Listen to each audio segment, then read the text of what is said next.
So, hi guys! Happy Sunday sa lahat! Happy kahit walang connection, ganon. Anyways, ngayon pag-uusapan natin, walang iba ang Jomcar, the one and only Papa Joms and Carla Bell. So, it's always been a hot topic dito sa Jomcar world. Ang pag Jomcar ka, parang ang ano niyan, Jomcar 80, di ba? It's always yun yung laging hot topic, di ba? And then ngayon, ang latest is yung nababalitaan natin na si Miss Yang bababa na as a founder sa Jomcar 18. So actually halo-halo ang mga reaction ng mga viewers. May mga, sige, malas ka na. Meron namang, wag, ganito, ganyan. Halo-halo. Pero syempre, dahil ako yung nagsasalita ngayon, this is my point of view sa usaping ito. Okay, pero syempre, bago ang lahat, don't forget to support and subscribe Kuya Val Santos Matubang, Ate Edna Vlog, Kalingap Rab, at sa lahat ng Team Kalingap. Syempre guys, salamat sa suporta at pagmamahal nyo sa aming mga Kalingap reactors. And syempre guys, sa mga gustong umorder ng ating sabon, still available for only 55 pesos. Hindi ka na magsisisi dahil yung sabon is 100 grams na sobrang galing pa. Anyways, to try is to believe. Ay. So, Jomcar. Pag sinabing Jomcar, ano talaga yan? Sa kalam talaga yan, di ba? Libo-libo ang mga manunood dyan. And talagang isa sila sa mga pinaka-successful na love team ni Kalingap Rab. Okay? And there's no doubt and no questions at all. Jomcar is malakas talaga. Ngayon, ang kaakibat naman kasi sa pagiging malakas, issue dito, issue dyan, basher dito, basher dyan, at hindi nakaligtas ang Jomcar 18. Lalo na sa founder. Maraming mga may mga kaakibat na hamon bilang isang founder talaga ng isang grupo na talaga namang hindi basta-basta, 'di ba? May mga pagsubok din. Well, kahit saan ka siguro pupwesto sa buhay, hindi man pwedeng laging love. Meron talaga mga pagsubok, 'di ba? It depends on how you handle sa bawat pagsubok na kakaharapin mo. So ngayon, dito sa naging desisyon ni Miss Yang na bababa na siya as a founder dito sa Jomcar 18, is it a big deal for Jomcar? Yes or no? Marami kasi, may mga nagsasabi kasi, hala, kapag kaalis si Miss Yang sa Jomcar 18, ang Jomcar ay hihina at mawawala ng gana ang mga tao. Pero para sa akin, real talk, life must go on. May mga samahan talaga na hanggang dyan na lang at syempre, 'di ba? Kumbaga, kung hindi na masaya, 'di ba? Kung medyo stressful na para sa iyo ang mga bagay-bagay while you're staying on that particular group or 'di ba? So, kung gusto mo ng peace of mind, yung less hassle, less yung iisipin mo, and then if you think na ang mas nakakabuti or mas makakabuti is yung aalis ka, and maybe that's how Miss Yang isip ngayon na alis na lang siguro ako kasi parang hindi na naman na ako mahalaga sa kanila. Parang, 'di ba? Mas sobrang malalim kasi yung sinasabi niya na mahirap ipaglaban yung taong mahal mo pero hindi ka na mahal. So of course, she referring to talaga Jomcar, 'di ba? And nararamdaman din ng mga fans diyan yung kisyo nanlalamig, panlalamig, ganito ganyan. And matagal na rin actually, months na rin siguro. Months na ang isyong ito between Jomcar and Jomcar 18, and lalo na kay founder Yang Mi na meron atang misunderstanding na until now ay hindi pa nila napag-usapan ng masinsina ng maayos. Kung gusto pang maayos. And ano na ba ngayon? April na, May. O magkakalahating nasa 'di ba? Matagal na actually. Matagal-tagal na tong issues na to until now. hindi pa rin nare-resolve kung ano ang mga problema dito sa mga taong ito. Anyways, sa tingin nyo guys, kapag aalis si Miss Yang as a founder ng Jomcar 18, hihina ba ang Jomcar?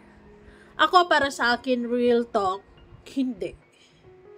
Hindi, kasi life must go on para sa Jomcar, whether you like it or not, whether you stay or not, life must go on para sa Jomcar, kasi yun nga sinasabi ko, sino ba ang mas marami ang fans? Si Miss Yang or ang Jomcar? Siguro kapag hindi maiiwasan yung hindi maiiwasan yung bashing na naman yan, di ba? Wala ang grateful, walang utang na loob. Matagal naman na yung sinasabi ng ibang yung mga bashers ng Jomcar na lagi-lagi nilang sinasabihan ng dalawa, lalo na si Carla, di ba? Well, in fact, si Carla walang ibang bukang bibig kundi magpapasalamat sa lahat ng blessings na natanggap niya. Pero hindi ko rin maintindihan sa mga viewers natin dyan, yung iba, kung paano ba dapat, or in what way ba gusto nilang pababayaran, or in what way ba paano babayaran ang utang na loob, di ba? So, medyo nararamdaman ko, it's complicated na talaga, di ba? Sa between Jomcar and Jomcar 18, lalo na sa kay Miss Yang Mi. Dahil mukhang wala na atang pag-asang maayos sila, pero na lang kung mamamagitan si Kalinga Prab or si Kuya Val na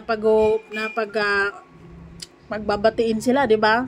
Sa tingin nyo guys, may ganyan pang mangyayari kaya yon?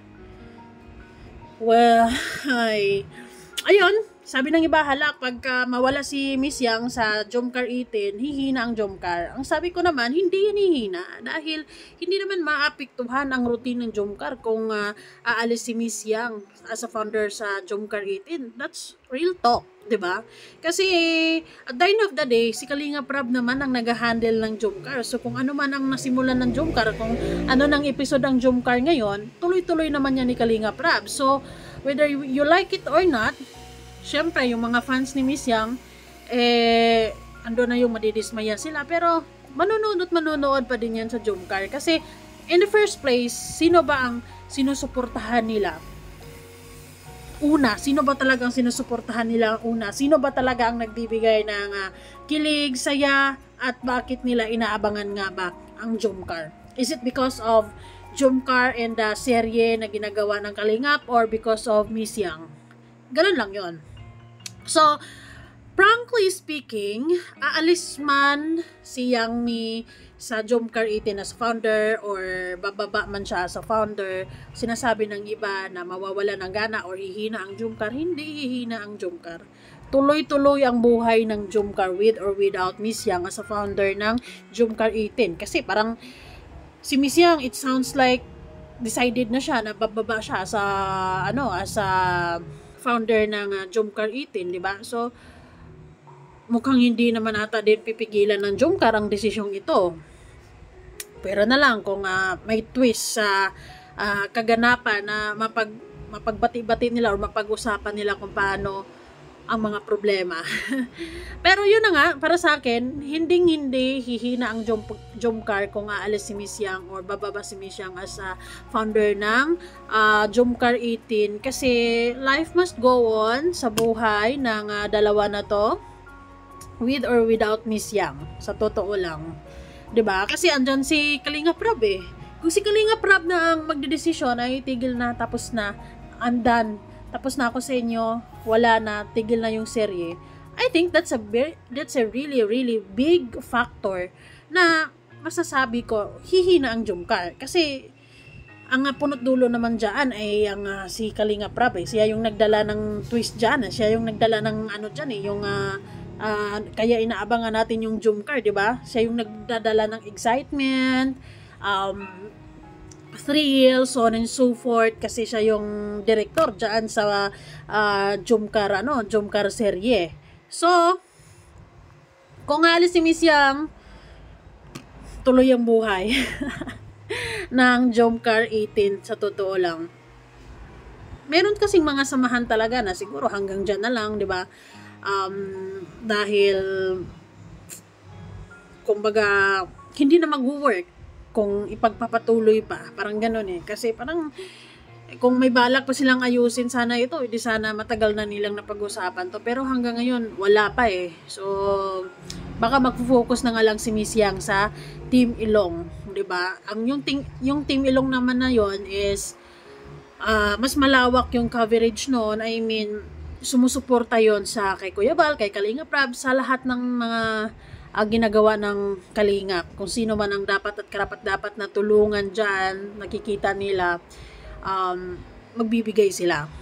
Pero it doesn't mean na because of bababa si Miss Yang bilang founder ay hihina ang Jomcar or titigil ang Jomcar. Hindi. Kasi I also believe na si Kalinga Prab mismo lang ang makapagsabi niyan. Or kapag si Kalinga Prab na mismong magsabi na tigil na ang Jomcar, I think that's it. 'Di ba?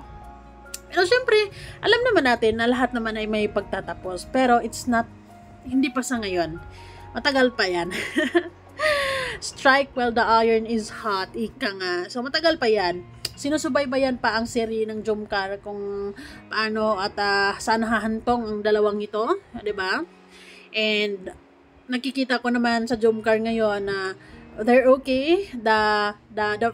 Yung samahan nila na meron sila ngayon, kung ano mang relationship na meron sila ngayon, for sure they really have healthy relationship para sa isa't isa. Masayang sila. At sa nakikita nga natin kahapon or kagabi actually, na magkasama sila, nag-joyride ata ang dalawang ito.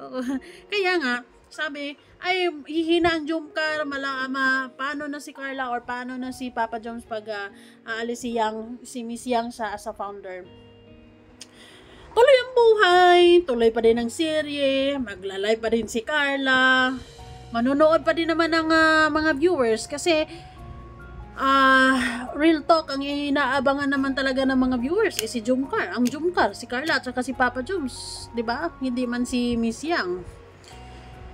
Dahil kung bababa talaga si Miss Yang as a founder ng Jomcar 18, kumbaga si Miss Yang na yan, kumbaga depende na yan sa kanya kung anong magiging content niya para abangan din siya ng mga viewers. 'Di ba? Yun naman yun eh. Early sleep, my love. La la la la la. Yun lang ang opinion ko sa mga nangyayari ngayon. Anyways, dito mapapansin ko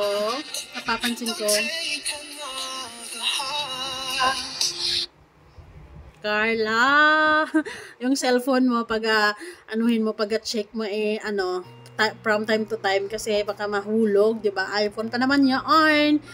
So, maayos na maayos ang Jomcar, masaya sila. Magkakasama sila kagabi. So, wala mang problema sa Jomcar. Nagkakaroon lang ng misunderstanding between Miss Yang and the Jomcar or si Papa Joms o kung paano ba nangyari ang mga bagay-bagay na yan na ilang buwan naman na ang problemang ito pero hindi pa na-resolve, hindi pa naayos at hanggang sa dumating sa puntong bababa na lang si Miss Yang as a founder because nararamdaman niya na parang hindi na siya effective or hindi na siya napapansin or hindi na siya pinapansin ng dalawa, parang gano'n na siguro, or sabi nga nila nananabang ang Jomcar kay Miss Yang kaya siya nag-decide na step down as an admin na lang siguro, gano'n. But anyways, believe din ako sa suporta at pagmamahal ng Jomcar 18 para sa Jomcar kasi kahit naman na ang founder ay kumbaga nagkakaroon ng misunderstanding, yung mga sponsors na andyan sa Jomcar 18 nakikita ko pa din naman yung suporta nila kay Carla or kay Papa Joms. Nagpapalipad pa din sila, nagbibigay pa din sila ng kulay, suporta, regalo, so on and so forth, 'di ba? So anyways, abangan na lang natin kung hanggang saan hahantong ang ang usaping ito.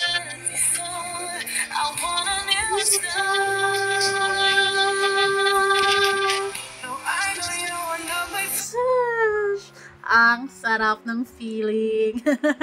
As, ano lang, joyride lang, motor-motor lang, ganon. Yun na nga.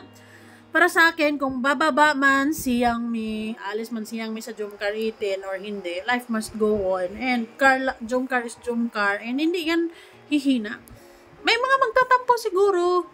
Pero later on, still, manonood pa din sila because at the end of the day, ang inaabangan man nila ay ang Jomcar. Diba? The common denominator is Jomcar. At hindi pa rin nila matitiis na sisilip dyan, ano na nangyari sa Jomcar. Pero syempre, hindi rin maiwasan na may mga magtatampo. Pero, it's part of it. It's part of it naman talaga na may tampo-tampo. Pero hopefully, sana maayos pa. Sana maagapan pa or mapag-usapan pa nila ang mga nangyayari sa kanilang lahat. Pero one thing for sure is mas lalong naging sweet ang Jomcar ngayon. Masaya sila. Wala man problema sa kanilang dalawa. Yung ibang mga fans lang ang may mga nagsabong-sabong, ganon. Pero ang Jomcar, masayang-masaya sila. Hindi nila pinapansin yung mga negative energy na sinusubukan din sila, 'di ba? Kumbaga nagsiset sila ng example na maayos kami, okay kami, masaya kami, so bakit kayo nag-away-away dyan? And later on, yung mga nag-away-away ay mag-group hug na lang yan, di ba? Naniniwala kasi ako, kapag si Kalinga Prab nang ayaw sa kanyang love team, kapag sinasabi ni Kalinga Prab na, I think it's enough, this is it, ito na yun, that's it. Pero ngayon kasi, actually after ng serye ng Jomcar sa ano ni Kalinga Prab, hindi ko alam kung ano magiging twist since parehas naman na sila na may channel, di ba? Pwede naman silang mag-collab din. So on and so forth. Anyways, thank you so much guys. Maraming salamat. And sa Jomcar, stay strong, stay happy, stay in love. And huwag kayo masyadong magpapa-apekto sa mga bashers because bashers or ano lang, parang ingredients lang yan sa samahan nyo.